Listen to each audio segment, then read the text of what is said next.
ناظرین کرام، آپ کا میزبان فیصل علی بلوچ آپ کے ساتھ حاضر ہے نور سحر نشریات کے اس پروگرام میں، جسے ہم نے علم و آگاہی کا نام دیا ہے، جو کہ ہر نسل کے لیے بالخصوص نوجوانوں کی جنریشن کے لیے ایک نئے باب کو کھول رہا ہے۔ قرآن نازل ہوا اس بابرکت مہینے میں، تو نزول قرآن ہمارا مین موضوع ہے جس میں ہم انسان اور قرآن پر گفتگو کر رہے ہیں۔ پچھلے پروگرام میں آپ نے دیکھا کہ ہم نے بات کی ڈاکٹر صاحبہ سے، اور وہ بات جہاں تک پہنچی اس کو آگے سے ہم منسلک کرتے ہوئے آگے بڑھیں گے کہ ڈاکٹر صاحبہ یہ مذہب کیا چیز ہے اور مذہب کس بنیادوں پہ بنتا ہے اور مذہب کی یہ تقسیم کیوں کر کی گئی ہے۔ تو میں چاہوں گا ڈاکٹر صاحبہ اس کے اوپر آپ مجھے ایک مکمل جو ہے جواب دیجیے اپنے ناظرین تک، تاکہ نوجوانوں تک یہ آگاہی کے منازل پہنچ سکیں۔ ڈاکٹر صاحبہ، بہت سمپل بات ہے۔ مذہب کوئی مطلب، چونکہ یہ ہمارے روحانی سلسلے جو ہیں، جو ہمارا مذہبی سلسلہ جسے ہم کرتے ہیں، ہمارے لیے یہ مقدس ہے۔ میں اس کی مثال بھی آپ کو اپنے آئین کے حوالے سے دوں گی، ٹھیک ہے نا؟ لوگ کہتے ہیں ارے آئین کو مت چھیڑو، یہ تو گناہ ہو جائے گا۔ اگر گناہ ہو جائے گا تو تم کیوں چھیڑتے ہو؟ بار بار اسمبلیوں میں اپنی مرضی کی ترمیمیں کر کر کے تم نے اس آئین کا جو انسانوں کا بنایا ہوا یا اللہ کا بنایا ہوا آئین نہیں ہے۔ مذہب کا سیدھا سیدھا مفہوم ہے آئین، کانسٹیٹیوشن آف یور لائف۔ اسمبلیوں میں جو ہوتا ہے وہ ہوتا ہے کانسٹیٹیوشن آف دی اسٹیٹ، ریاست کو کن اصولوں اور کن قوانین کے ذریعے چلایا جائے گا۔ اسمبلیاں کیا ہوتی ہیں؟ لیجسلیٹو باڈی، وہ قانون سازی کرتی ہیں، لیجسلیشن کرتی ہیں۔ اس کا ایگزیکیوٹر کون ہوتا ہے؟ بیوروکریسی ہوتی ہے۔ بیوروکریسی کا کام ہے وہ قوانین جو بن کر آئیں ان کو امپلیمنٹ کریں، وہ ایگزیکیوٹ کریں۔ اور عدالتوں کا کیا کام ہوتا ہے؟ یہ ججز کا، ان کا کام انصاف دینا نہیں ہے، ان کا کام ہے انٹرپریٹیشن، تشریح۔ جو قوانین اسمبلی میں بنے ہیں وہ جب کوئی سائل ان کے پاس جاتا ہے اور کہتا ہے کہ اس قانون کی خلاف ورزی ہوئی ہے، تو ایک جج جو ہوتا ہے، یا ججوں کی بینچ ہوتی ہیں، بہت سارے جج ہوتے ہیں یا 2 جج ہوتے ہیں، وہ بتاتے ہیں تشریح کر کے کہ یہ قانون اسمبلی نے بنایا تھا، لیکن آپ نے اس کی تشریح جو ہے اس میں کہاں غلطی کی ہے جس سے اس سائل کو نقصان پہنچ رہا ہے، ٹھیک ہے نا؟ اسی طرح ہمارا جو آئین ہے، یعنی مذہب کا مطلب ہے آئین، ٹھیک ہے نا؟ ایک ضابطہ، ایک قاعدہ۔ تو انسان اور جانور میں کیا فرق ہے؟ جانور کسی ضابطے اور کسی آئین کے تحت زندگی نہیں گزارتے۔ انسان کو اسی لیے کہا گیا ہے کہ تم ایک سوشل اینیمل ہو، یعنی تم ایک معاشرے کے ساتھ چکے رہتے ہو، گروپس میں رہتے ہو، خاندانوں میں رہتے ہو، پھر اس سے بڑھ کے آگے ریاست، اس میں رہتے ہو، تو تمہیں ایک آئین دے دیا ہے کہ تم نے ہمسائے سے کیسا سلوک کرنا ہے، اپنے غلام سے کیسا سلوک کرنا ہے، اپنے دوست سے کیا سلوک کرنا ہے، والدین سے کیا سلوک کرنا ہے۔ اور اگر تم پر کوئی بڑی ذمہ داری ہے حکومت کی، ریاست کی، تو اس ذمہ داری کو ادا کرنے کے لیے جو میں نے تمہیں بتایا ہے، ٹھیک ہے نا، وہی تمہاری ریاست کا آئین بنتا ہے، ٹھیک ہے نا؟ تو وہ آئین جسے ہم بار بار چھیڑتے ہیں، اسی طرح آپ نے پوچھا تھا شروع میں یہ سوال، اسی سیگمنٹ میں نزول قرآن میں، کہ بار بار مذہب اور انبیاء آتے رہے، اس کے باوجود کیا ضرورت تھی ان کو بار بار بھیجنے؟ تحریف ہوتی رہی نا، یعنی جو اللہ چاہ رہا تھا پھر وہ نہیں ہو رہا تھا، پھر وہ کیا جا رہا تھا جو ہم چاہتے ہیں۔ اب آپ چونکہ ایک سیاستدان بھی رہے ہیں، مجھے بتائیے، آپ ووٹ لینے جاتے ہیں، مانگنے جاتے ہیں ایک ووٹر سے، اس کو تو آئین کا مطلب بھی نہیں پتا بیچارے کو، آپ اس کی مرضی کے بغیر، اس سے پوچھے بغیر اسمبلی میں بیٹھ کے انگوٹھا یا قلم سے سائن کر دیتے ہیں اس ترمیم پر جو اس کو نقصان پہنچا رہی ہے، جس سے آپ ووٹ لے کے آئیں۔ اسے پتا بھی نہیں گدھے کو کہ اس نے جسے ووٹ دیا تھا وہ اس کے ووٹ سے کیسے کھیل رہا ہے۔ اللہ تو ایسا نعوذ باللہ نہیں ہے، اس کو تو پتا تھا کہ میں نے کیا بھیجا ہے اور یہ کیا کر رہے ہیں اپنے فائدوں کے لیے، تھوڑے تھوڑے فائدوں کے لیے۔ اللہ نے قرآن میں کہا تم میری آیات کو بیچتے ہو اپنے چھوٹے چھوٹے فائدوں کے لیے۔ بالکل یہ اس کو تو بہت آسان ہے سمجھنا، مذہب کو سمجھنا تو بہت آسان ہے، اس کو آئین پر رکھ کر دیکھ لیجئے۔ آئین خداوندی اور آئین انسان، یعنی انسان جو بنا رہا ہے اس میں کتنی غلطیاں ہیں کہ اس کو بار بار تبدیل کرنا پڑا ہے۔ ہمیشہ یہ نہیں ہے کہ ترمیم اپنی مرضی کی، کئی دفعہ عوام کی بھلائی کے لیے بھی ترمیم کرنی پڑتی ہے، لیکن ہمیں اپنی زندگی میں تو کم از کم پاکستان میں تو ایسی کوئی ترمیم نظر نہیں آئی جس سے جو عوام کی بھلائی کے لیے ہو۔ تو یہی ہے کہ اللہ تعالیٰ یہ کہتا ہے کہ بھئی جو میں نے تمہیں آئین دیا ہے اس کو سمجھو، اس کو غور کرو. قرآن میں غور کرو، فکر کرو، تدبر کرو. تو کیا ہم تدبر اور فکر اور غور کرتے ہیں؟ اگر کریں تو انسان کانپ جاتا ہے کہ وہ اللہ کے احکامات کو اپنی مرضی سے تبدیل کر رہا ہے. یہی کام پہلی امتیں کرتی رہیں اپنے انبیاء کے ساتھ، انہیں جھٹلاتی رہیں باقاعدہ. حضرت صالح کی اونٹنی کا آپ نے دیکھا ہوگا، حضرت یونس، پھر حضرت یونس نے بد دعا کی، ان کو عذاب دیا گیا چونکہ انہوں نے بد دعا کرنے میں جلدی کر دی تھی. ٹھیک ہے نا. پھر وہ دعا بتائی مچھلی کے پیٹ میں، لا الہ الا انت سبحانک انی کنت، ہم پڑھتے ہیں.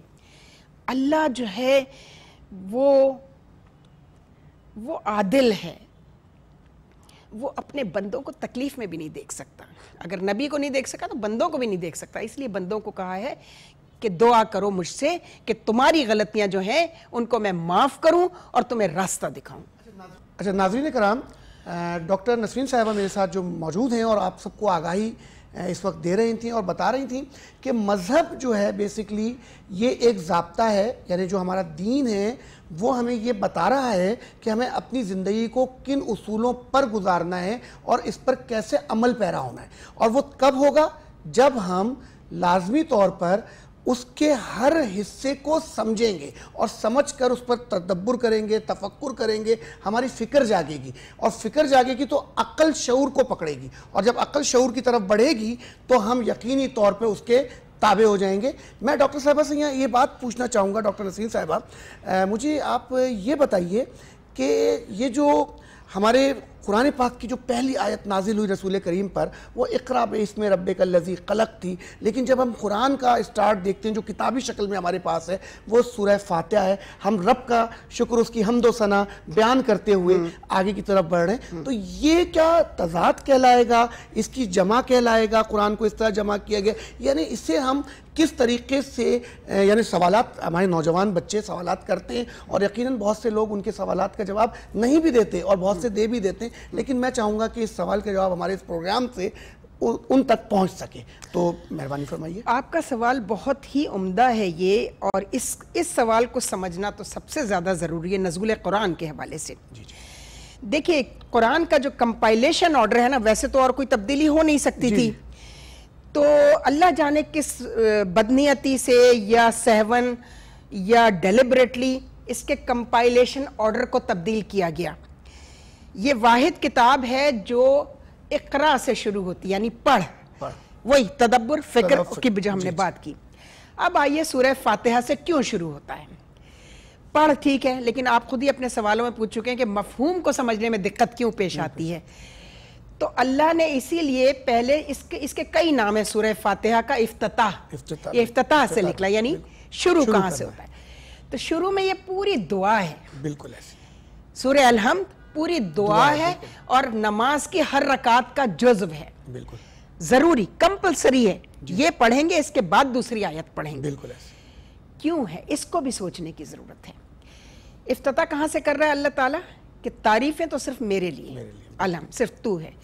اس کے بعد کہا جا رہا ہے یہ ہے، تو بس ہم تجھی سے پناہ مانگتے ہیں اور تجھی سے اپنی مدد مانگتے ہیں.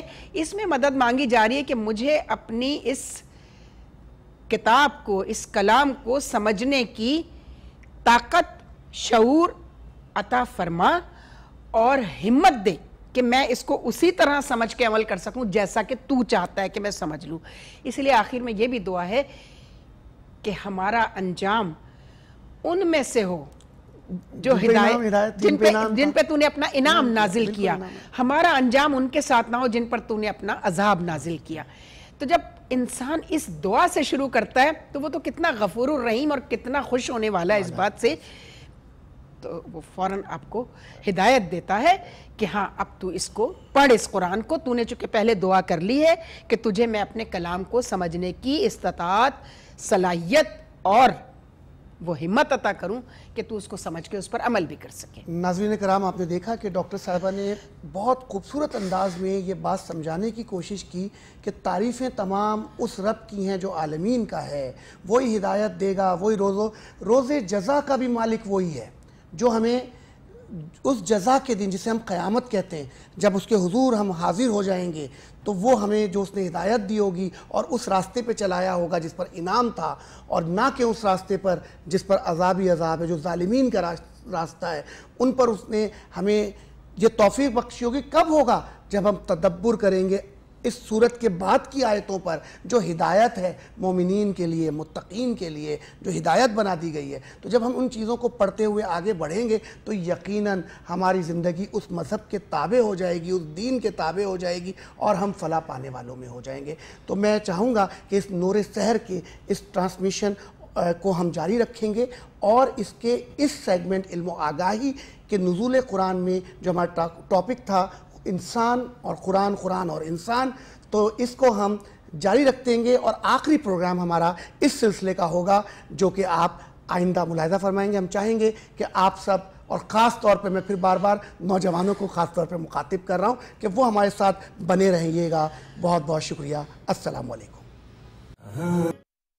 کرام ویلکم بیک ایک مرتبہ پھر نور سحر ٹرانسمیشن میں ہم اور آپ ساتھ اور دیکھتے ہیں کہ سونیا ہمیں کس سیگمنٹ کی جانب لے جا رہی ہیں۔ جی سونیا۔ جی اظہر، اس سے پہلے کہ ہم سیگمنٹ کی طرف جائیں گے اس کے اناؤنسمنٹ پر کریں، میرے پاس ایک آج کے جو ہمارا عنوان ہے اس سے ریلیٹڈ ایک ارشاد باری تعالیٰ ہے، وہ میں آپ سے اور اپنے ناظرین سے ہے جو وہ بیان کرنا چاہوں گی۔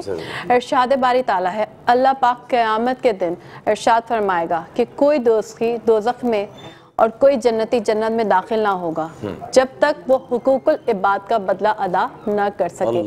تو اس سے ہمیں اس جو ہمارا عنوان ہے اس کی اہمیت کا اندازہ بالکل ہو سکتا ہے کہ حقوق العباد کا ادا کرنا بہت ہی ضروری ہے۔ اور اب بالکل وقت ہوا جاتا ہے ہمارے سیگمنٹ کا جس کا نام ہے ڈاکٹرز اوپینین۔ اس کی طرف چلتے ہیں اور دیکھتے ہیں کہ آج ہمارے پروگرام میں، آج ہمارے سیگمنٹ میں کیا کچھ جو ہے وہ بتایا جا رہا ہے۔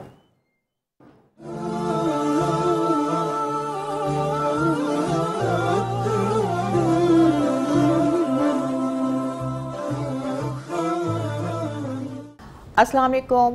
پروگرام نور سحر کی ٹرانسمیشن کے سیگمنٹ ڈاکٹرز اوپینین میں میں ہوں ڈاکٹر شبانہ ناز۔ آج ہم لے کر آئے ہیں آپ کے لیے ایک نیا سیگمنٹ آپ کی ہیلتھ کے لحاظ سے جو کہ بہت زیادہ امپورٹنٹ ہے، کیونکہ جیسا میں نے آپ سے کہا کہ ہم رمضان میں بہت زیادہ ایکسائٹیڈ ہوتے ہیں۔ بعض دفعہ ایسا ہوتا ہے کہ اس ایکسائٹمنٹ میں ہم اپنی صحت کا خیال نہیں رکھتے، اور اسپیشلی ہم بات کرتے ہیں فیمیلز کی، کیونکہ فیمیلز کے اوپر بہت زیادہ برڈن ہو جاتا ہے اس مہینے میں۔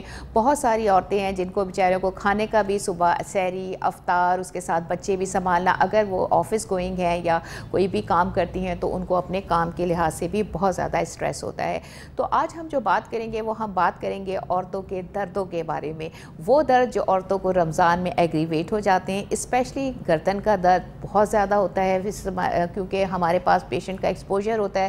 تو ہمارے پاس جو اسٹیٹسٹک آتی ہے اس کے حساب سے بہت زیادہ جو فیمیل میں نیک پین، کمر کا درد، ایڑیوں کا درد، یہ درد بہت زیادہ بڑھ جاتا ہے۔ اس کی ریزن یہ ہوتی ہے کہ اوور ورک ہے، ایگزرشن ہے، ڈی ہائیڈریشن ہے، پھر روزے کی حالت ہوتی ہے، اور آپ کو جو ہے عبادات بھی بڑھ جاتی ہیں۔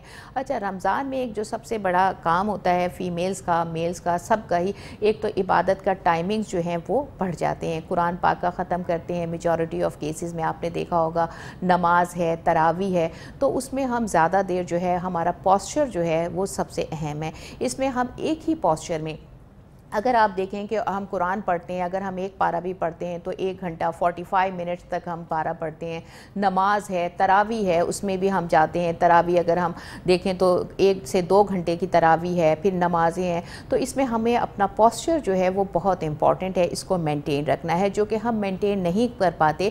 اسی کی وجہ سے ہمیں ڈیورنگ رمضان جو ہے بہت زیادہ گردن میں درد، گھٹنوں میں درد، کمر میں درد اور ایڑیوں میں درد ہوتا ہے، کیونکہ تراویح میں بہت دیر تک آپ کو کھڑا ہونا پڑتا ہے، بہت دیر تک جو ہے وہ آپ کو عبادت کی حالت میں رہنا پڑتا ہے۔ اب جہاں تک آپ سب لوگوں کا، چاہے خواتین ہوں چاہے مرد حضرات ہوں، ان کو چاہیے کہ اپنے نیک کے لیے ایک پوسچر جو ہم بتاتے ہیں، اگر گردن آپ کی 1 انچ آگے، یہ ہماری نیوٹرل پوزیشن ہے، اس پوزیشن میں آئی لیول پہ رکھ کے آپ نے جو ہے، اگر آپ نے قرآن پڑھنا ہے، آپ نے کوئی بھی عبادت کرنی ہے، کوئی درس دیکھنا ہے، تو آپ نے یہ کرنا ہے، اپنی نیک کو 90 ڈگری کے اینگل پہ رکھیں۔ ہر چیز آپ آئی لیول پہ، کوئی فون کا استعمال ہے، ہے بہت سارے لوگ قرآن جو ہے وہ فون میں پڑھتے ہیں، تو ان کو چاہیے کہ وہ آئی لیول پہ اپنی ہر چیز رکھیں۔ آئی لیول پہ رکھنے کا طریقہ یہ ہے کہ اگر دیکھیں اگر ہم اپنی نیک کو 1 انچ آگے کرتے ہیں تو ہماری اسپائن کے اوپر، ہمارے مہروں کے اوپر تقریباً 10 پاؤنڈ کا جو ہے وہ پریشر آتا ہے۔ اب آپ اندازہ کریں کہ اگر 1 انچ ہم نے آگے کیا 10 پاؤنڈ کا پریشر، اگر ہم ہاتھ میں 10 پاؤنڈ پکڑیں تو ہمارے ہاتھ میں کتنا درد ہو جائے گا۔